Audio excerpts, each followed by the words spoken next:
O yan mga guys, oh. Top leg yan mga guys, top leg. Dili siya pang ulam sa maga. Oh, dinawi na guys. Oh, binakbak na pala. Yan guys, kita guys na guys. Lumulutang-lutang na, oh.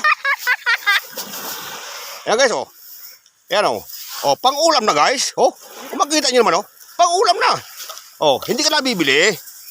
Ay siya pala guys, itong mga huli nyo, dami, oh. Tapos ngayong maga, dami ng huli, oh. Yan, mga guys, oh. Yung huli ngayong maga sa top lake, oh. Yan, oh. Yan ang talagang fresh na pang-ulam.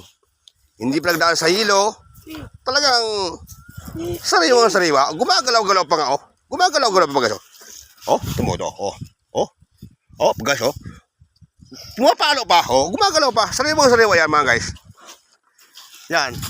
Yan namin nahuli guys sa may tapat ng buyan, oh. Yan. Abay, bata pang maliit, guys, oh. Nakita nyo? Ilang taon nga mamatay bago mamatay ang anak?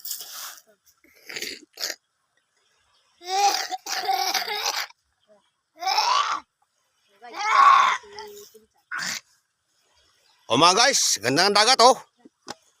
Kung makikita nyo, talagang fresh na fresh. At saka yung anak ko guys, na-play kayo na. Oh, ito ang huli nyo. Ngayong umaga lang, oh. Kung pang ulam lang guys, hindi ka na bibili. At saka makikita mo naman, oh. Sariwa. Oh. Ngayon lang umaga yan guys. Oh, pang ulam lang, hindi ka na bibili. Hindi ka na manghihingi, hindi ka pa papaya sa iyong kapitbahay. Oh. Ang sarap niya guys, malunggay yan. Malunggay na ba? May tanglad na kaunti. Ang sarap ng pagkain. Sariwang-sariwa.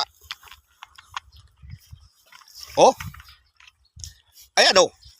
Kung makikita nyo naman, ay may isang kilo na, napaulam lang eh. Solve na. Oh, dyan guys nahuli, sa may tapat ng buyan eh, no? Kung makikita yung buyan maliit niyan, dyan lang hagis ang kawil.